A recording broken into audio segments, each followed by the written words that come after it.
अरविंद केजरीवाल को कोर्ट ने शराब घोटाले मामले में बाइज्जत बरी कर दिया है। कैमरे पर अरविंद केजरीवाल भावुक हो गए और कहने लगे कि आम आदमी पार्टी के नेताओं को जितना परेशान किया गया, शायद ही किसी पार्टी के नेताओं को इतना परेशान किया गया होगा। महीनों एंकरों ने खबर चलाई, अखबारों के फ्रंट पेज पर मोटी मोटी हेडलाइन छापी गई, लेकिन अब अरविंद केजरीवाल को कोर्ट ने शराब घोटाले मामले में बरी कर दिया है।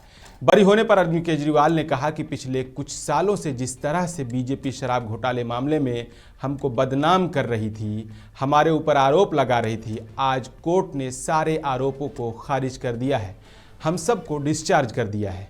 हम हमेशा कहते थे कि हमें भारतीय न्याय प्रणाली पर पूरा भरोसा है।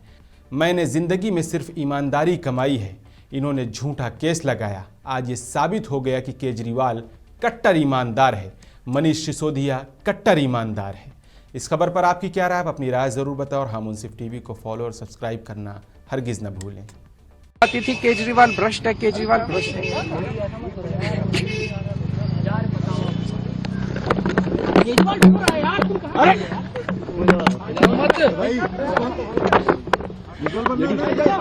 हो गया संभालिए सर, अपने आप संभालिए, हिम्मत सर, मिलाओ मत भाई। ये केजरीवाल भ्रष्ट नहीं है। मैंने केवल अपनी जिंदगी में ईमानदारी कमाई है। इन्होंने झूठा केस लगाया और आज ये साबित हो गया। कोर्ट ने कहा है कि केजरीवाल कट्टर ईमानदार है, मनीष सिसोदिया कट्टर ईमानदार है, आम आदमी पार्टी कट्टर ईमानदार है।